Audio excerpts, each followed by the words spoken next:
Ryan Reynolds here for, I guess, my 100th Mint commercial. No. I mean, honestly, when I started this, I thought I only have to do like 4 of these. I mean, it's unlimited premium wireless for $15 a month. How are there still people paying 2 or 3 times that much? I'm sorry, I shouldn't be victim blaming here. Give it a try at mintmobile.com/save. Whenever you're ready. $45 upfront payment equivalent to $15 per month. New customers on first 3-month plan only. Taxes and fees extra. Speed slower above 40 gigabytes. See details. You're listening to Make Some Noise podcast, Minisode number 537.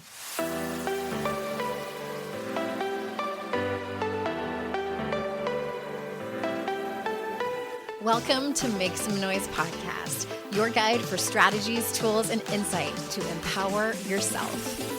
I'm your host, Andrea Owen, global speaker, entrepreneur, life coach since 2007, and author of 3 books that have been translated into 18 languages and are available in 22 countries. Each week, I'll bring you a guest or a lesson that will help you maximize unshakable confidence, master resilience, and make some noise in your life. You ready? Let's go. Hello, everyone. Welcome to another episode of the podcast. I am so glad that you are here, partly because this is part 2 of a 2-part mini-sode series that I'm doing that I am revisiting an article that I wrote in 2014 called 11 Things Happy Women Do. And I am breaking down the 11 things along with what I would add 9 years later from writing that article that went viral.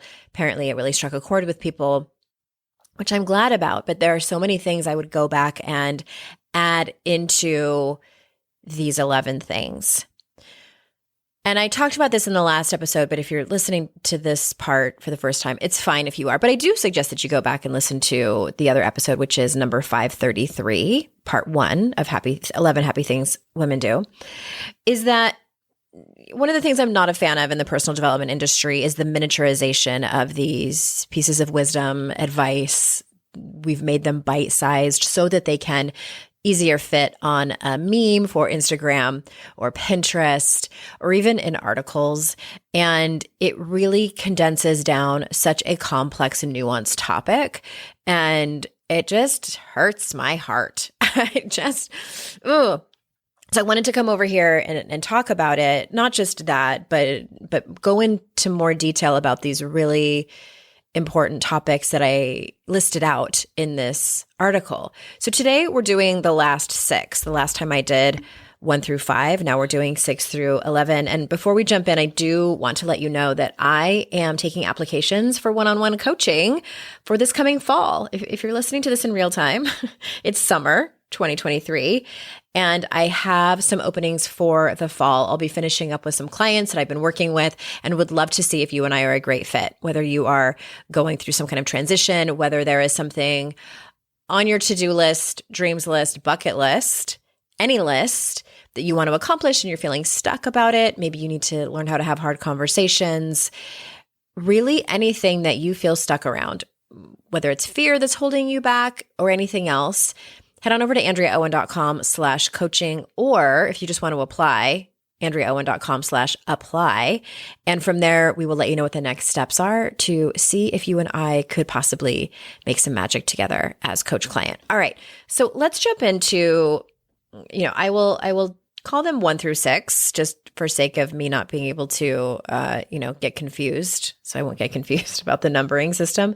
I'm going to quote myself and then jump into more depth and nuance with each of these, as I did in the last episode. All right. Number 1, happy women practice self-care. Quote, we go to the doctor and dentist. We listen to our bodies and feed ourselves healthy foods and move our bodies in ways that honor our need for movement, aka exercise, end quote. Oh, Andrea, that is just 2 sentences that need so much more explanation. That was a very abridged version of self-care. And self-care over the last decade has really had a moment, didn't it? Self-care really had a moment. And I mean, there are coaches that now specialize in self-care. So what does that actually mean? Like, let's break it down a little bit more than just, and I'm not saying that doing those things that I mentioned isn't important. Like, And also, not just doctor and dentist, get your mammogram. If you are of a certain age, get your colonoscopy, raise his hand. Get your STI test, the pap smear, like all of the things that we need to do that aren't fun. And many times they can get put on the back burner. And I mean, I don't need to tell you that. And what I want to focus on is the listening to our bodies part. And I'm going to talk more specifically about intuition at the end of this episode, but in terms of food and movement, you guys, and sleep, I am 48 as of this recording. And I will tell you what, nothing like age that's going to tell you how important those things are. I have noticed that as I have turned the corner into middle age, a little while ago I did, I cannot escape the basics of eating what my body wants me to eat and how it feels best, moving my body, and that really includes stretching. Oof. And also getting enough sleep. Because I struggle with insomnia, and even if it is one night of insomnia where I only get like 2 to 4 hours of sleep, it takes me about 2 days to recover from that. I'm a bit of a wreck the next day. I can muddle through, but it's not easy and it's not pretty. But it takes me a handful of days to even recover from a terrible night's sleep. And there are things now that I can't eat, like, things with heavy creams, and just, they look really good on the menu. And I'm like, I really want to order that chicken fried steak with gravy. But I know it's just going to wreck me the rest of the day. I know many of you are nodding your head and you already know this, but there are some of you maybe that are kind of in that place of, still doing it because it feels good or tastes good or is fun or whatever. And you just can't. Learning to say no to those things or massively put them in moderation is practicing self-care. How do you take care of yourself? And this also crosses over into what I talked about in the last episode around setting boundaries, about surrounding yourself with people who also not just take care of you, but respect your need to take care of yourself. That's what self-care is. My daughter's cat is also in here. I have needy animals, you guys. Last episode, you could hear my dog barking. This one, she's very attached to my daughter. And so when my daughter's not home, she's at her last week of school right now as I'm recording this, she has to come in here and be with me. And often likes to sit on my desk, which makes things really difficult. But anyway, getting back to the list. Happy women practice self-care. All right, number 2. Happy women nurture their friendships. Quote, human connection is essential, and female friendships that are strong, trusting, and healthy are imperative to your happiness. We make time for our friendships and let go of those that aren't reciprocal. All right. Oof. Do I need to go into more depth with this one? I'm going to go backwards. We make time for our friendships and let go of those that aren't reciprocal. I make it sound like, you know what? If your friendship isn't reciprocal, you just let that go. You let that toxic person go. No. First of all, I've said this before. I don't believe that there are people who are toxic. I believe that sometimes people's behaviors can be toxic. I believe that sometimes my own behavior has been toxic. And I don't mean for that to sound so bite-sized. If you are in a relationship or a friendship that's not reciprocal, I hear this a lot or a decent amount, I should say, from people who have a friendship with someone in their life and they say, I'm always the one that reaches out. I'm always the one who shares and is vulnerable, and she or they don't do the same for me. Okay. First of all, I acknowledge that. That can feel yucky. I don't have a better word at the moment. It can feel yucky. And depending on how invested you are in the friendship, that's usually your first question, which if you're kind of complaining about it, chances are you are invested in it. Then it's time to have a conversation with that person and make a request. This goes back to what I was talking about in the last episode about learning how to have these difficult, uncomfortable, challenging conversations. Moving back up in that very short paragraph and this is something we've talked about on the podcast before, and I've talked about in my books, is establishing these relationships in the first place. As I record this, I'm kind of going through this myself, and really putting in an effort and intention to create more friendships with women than I do have here in my community. I have amazing friendships, but they are spread out all over the United States.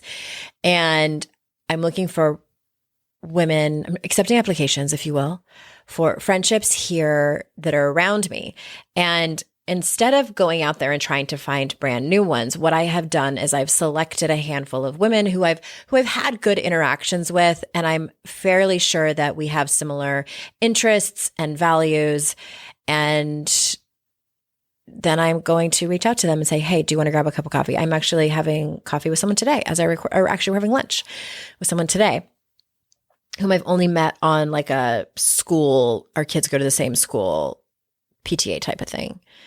And we'll see what happens. I've had instances where I've reached out and I've had a meal with someone and she ended up not being, we had very different values around a couple of areas. And I'm like, okay, then I just don't think that this is, and I just sort of let it go organically. But my point is that sometimes it's so much easier to reach out to people that we already know. Maybe it's a friendship that you had before and that you have lost touch and want to rekindle again, or it's someone that you know more on a surface level that you would like to see if it could be something deeper. So that's what that might look like. We're going to take a quick break and come back and talk about spirituality.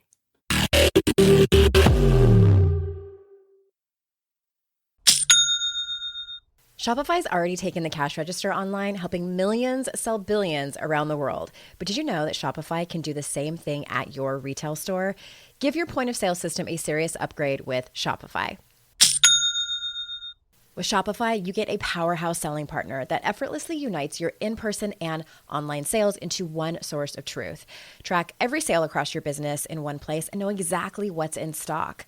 Connect with customers inline and online. Shopify helps you drive store traffic with plug-and-play tools built for marketing campaigns from TikTok to Instagram and beyond. Get hardware that fits your business. Take payments by smartphone, transform your tablet into a point of sale system, or use Shopify's POS Go mobile device for a battle-tested solution. Sign up for a $1 per month trial period at shopify.com/noise, all lowercase. Go to shopify.com/noise to take your retail business to the next level today. Shopify.com/noise.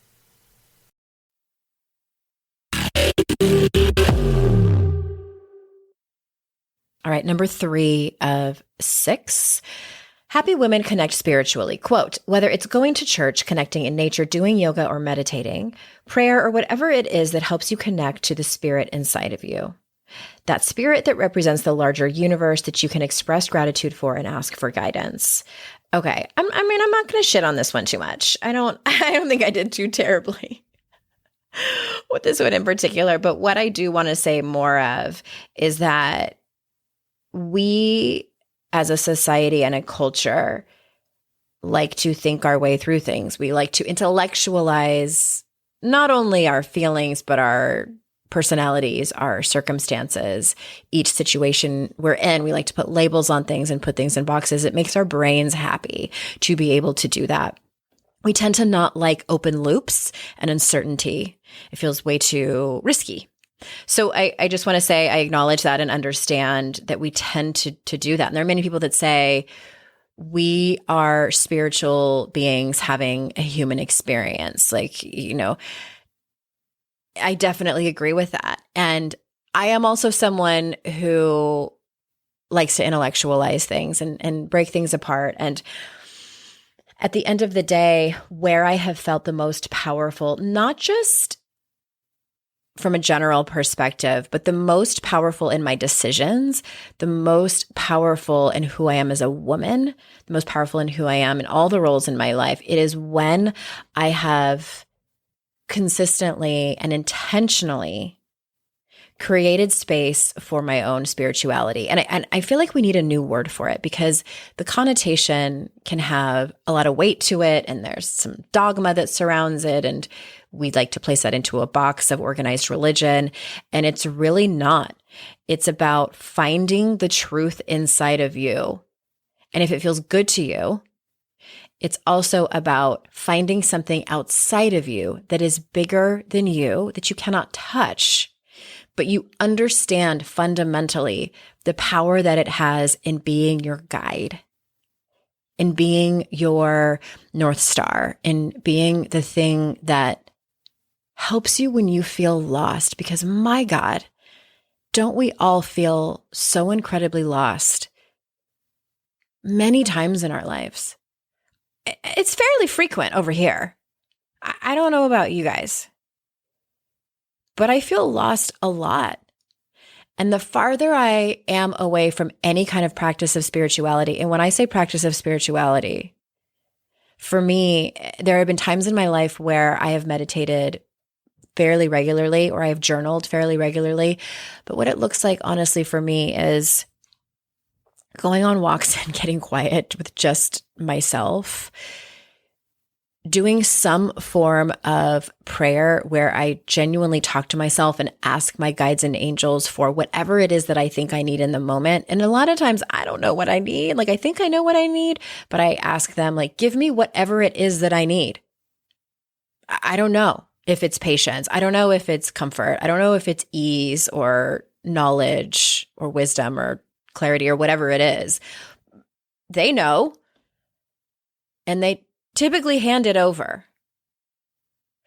And it's so what I have come to realize as I'm rounding the corner towards 50 is that I usually don't get from them what I think I want. I get from them whatever it is that I need. And that will sometimes be frustrating. But when I really sit back and think about it, that gift that I have been given will bring me to my knees. And what I mean by that is the sheer understanding that I have been given exactly what it is that I need. And I apologize if I'm sounding esoteric here. I'm trying to be as clear as possible as the words come to me. But it just astounds me from a place of gratitude, the things that have been handed over to me. And sometimes they suck in the moment. And I'm like, this is not what I wanted. And it ends up being the most beautiful, amazing, but controversial in my head lesson that I didn't know that I needed. So yeah, that's connecting spiritually to me 9 years later after I wrote that article. All right. Number 4, happy women have healthy sexual expression. Quote, we don't feel shame about sex. We masturbate without feeling weird or guilty. We can talk about sex with our partners from a confident place. For happy women, sex is about pleasure, intimacy, getting needs met, and self-expression, end quote. This one is the biggest loaded baked potato for me. Y'all, I don't even know what to unpack. I've been moderately open about this one for me. I will link in the show notes an interview I did with Jessica Clark Graham, who I worked with in 2019, I believe it was, 2020 maybe, around my own sexual shame, my own sexual past timeline, if you will, which was incredibly helpful. I've read some amazing books, including Pussy, A Reclamation by Regina Thomashower. I'm also going to link the interview I did with her, also known as Mama Gina, in the show notes. And this has been such a journey for me, which is continuing today as I record this, very much so. But I first want to acknowledge the shame that comes with sex for many of us. Even if you grew up in a family that was open about it, that was sex positive, even if you had mentors or other people, especially women, who were sexually expressive and you learned that from them, I also think that it's damn near impossible to ignore the culture that raised us, that gave us so many mixed messages about sex, that it's really hard. I think it is an uphill journey to grow up especially as a baby boomer or older, a Gen Xer, a millennial. I think it's a little bit different for Gen Z, but they still have not escaped it. Just in terms of sex positivity for women. And I just want to acknowledge that it's complicated. It's very, very complicated.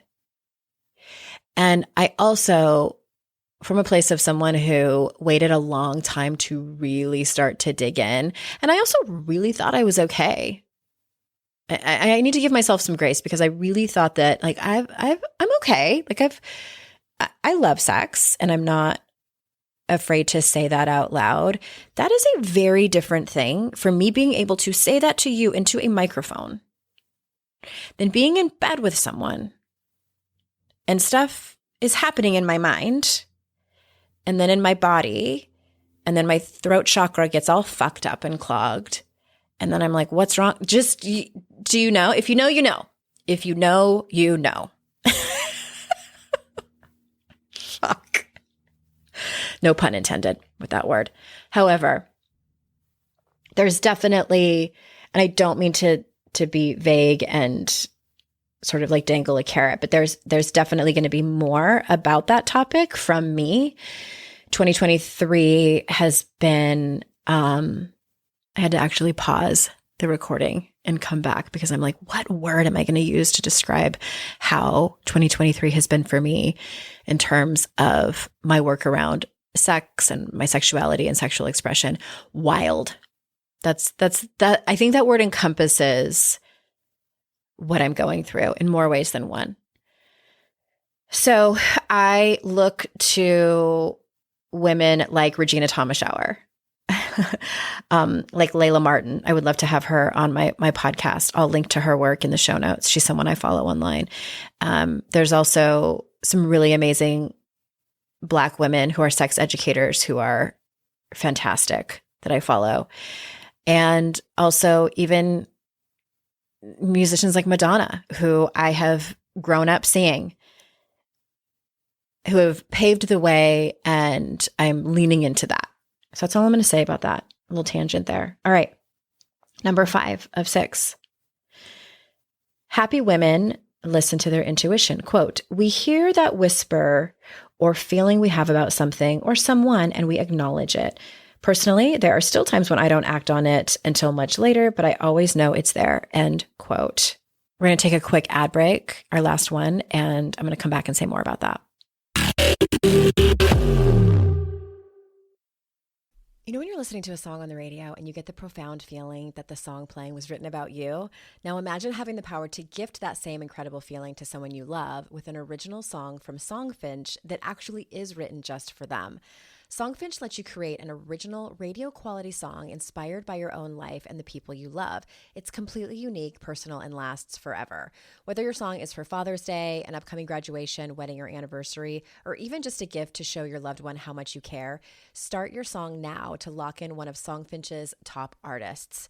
I gifted Songfinch to myself, a song about my late father, and I'm so excited to play you a clip.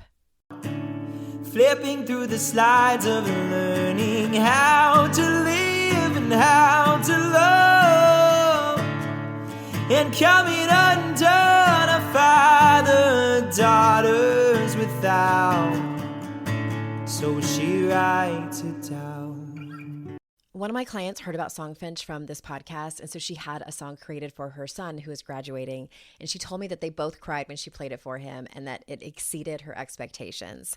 For a limited time, Songfinch is letting our listeners upload their song to Spotify for free, so you and the lucky person you gift it to can listen to it anywhere, anytime. Go to songfinch.com/noise and start your song. After you purchase, you'll be prompted to add Spotify streaming for your original song for free, a $50 value. Again, my URL is songfinch.com/noise. Don't forget to share your song with us too. songfinch.com/noise.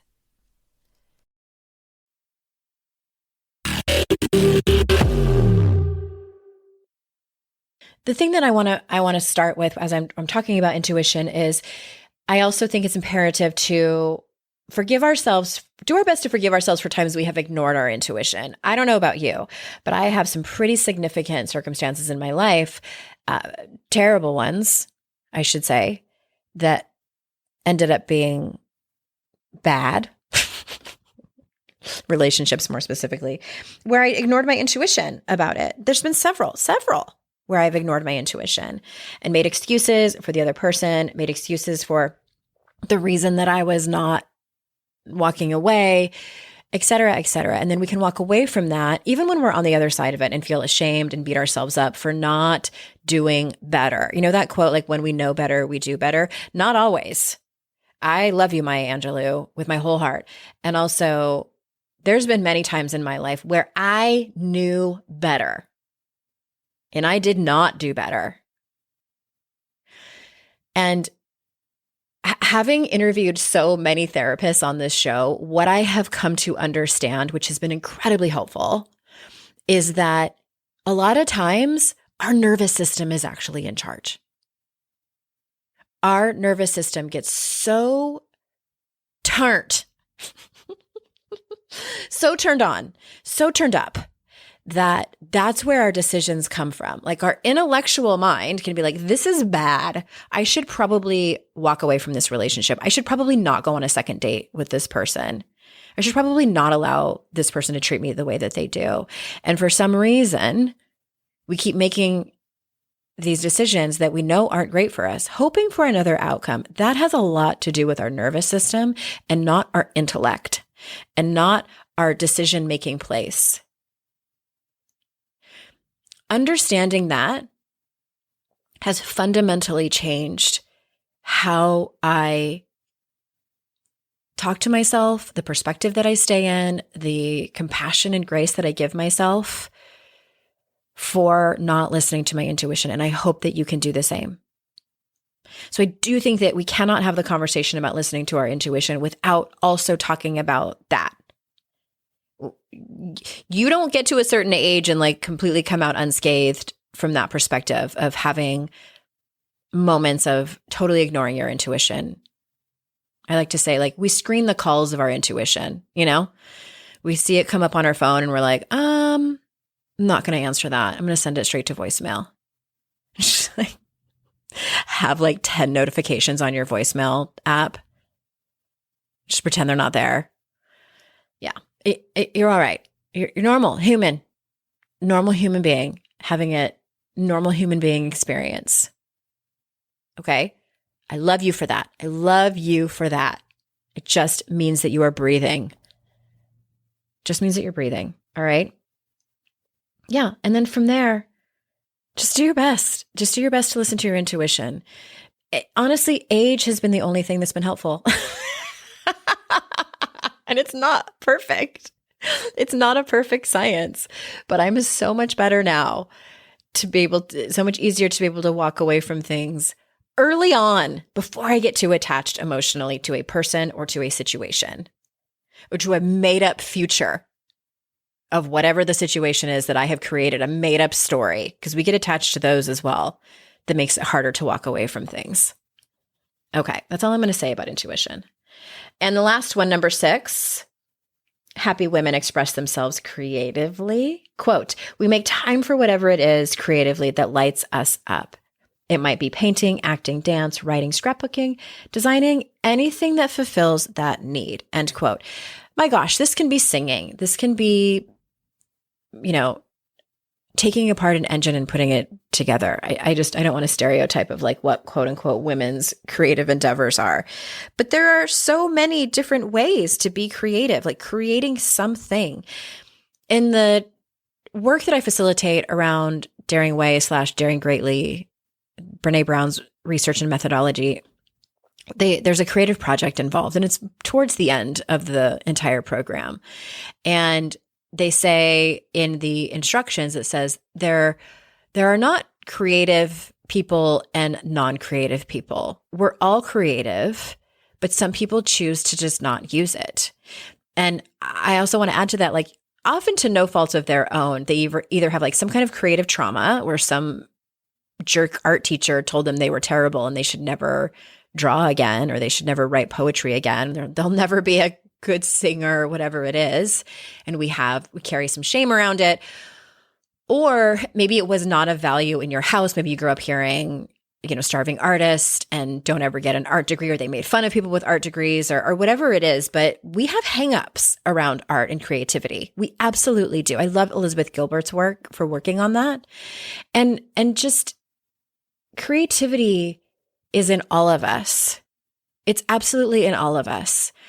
Personally, I love writing and then going back and trying to make the words more beautiful. It's sort of a two-step, generally speaking, a two-step process of that. And it's both of it is a creative process. So it's getting all of the words out first, kind of like creating the outline and the scaffolding, and then going and making it beautiful. That's art. So whatever it is that you do, it could be journaling, it could be making a list. It really does not have to be something that we deem valuable enough to be creative. I think so many times we put that into a box and like think of creativity as just like painting or sculpting or that kind of art. And it's not. Cooking is a way of making art. There's so many different things. Making crafts. And it's okay if you love one thing and hate the other. I loathe crafts, but I love people that do it. I like to buy crafty things. We need those people. But your mode of creativity, your medium is yours, and it doesn't have to be something traditional. My ask is that you get whatever it is that is bouncing around in your soul, and you have it travel through your body, either out your hands or out your mouth, whatever it is, to create something out of nothing. It's self-care. It's listening to your intuition. It's self-love. It is absolutely an aspect of self-love. Human beings are creative people. And I hope this has been helpful for you in not just kind of thinking about the basics of personal development, especially how it relates to women, but also the nuances in it. And I hope you could walk away with some really great takeaways. Thank you so much for being here. I'm so honored that you choose to spend your time with me, especially in these minisodes when it's just me and my needy animals. And remember, it's our life's journey to make ourselves better humans and our life's responsibility to make the world a better place. Bye for now. Hey, did you know there's free secret podcast episodes waiting for you that are not part of my regular podcast feed? Yes, AndreaOwen.com/free. And you just sign up. You get a link sent to you. It's very secret. It's like a secret club. We don't have a secret handshake. Don't worry about that. But it's these motivating podcast episodes that I made for you. They're under 20 minutes each. There's 3 of them. They're for wherever you are in your life. So head on over there and grab them. They range from really supporting you and seeing you where you are and being compassionate, all the way to giving you a giant kick in your ass and telling you how amazing and gorgeous and phenomenal you are. So AndreaOwen.com/free and get your hands on that free podcast feed.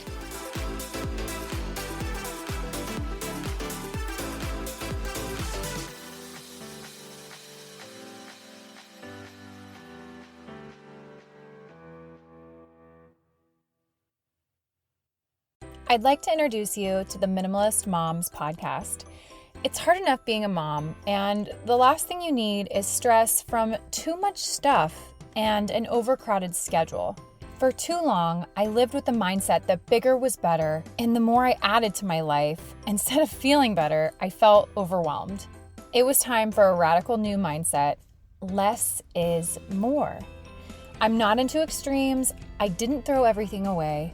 My brand of minimalism is more about adding than subtracting. Get rid of the excess to make room for what you love. In other words, it's about living life with purpose. I hope you'll listen in, and my guest and myself can inspire you to think more and do with less. The Minimalist Moms podcast, available wherever you listen to podcasts.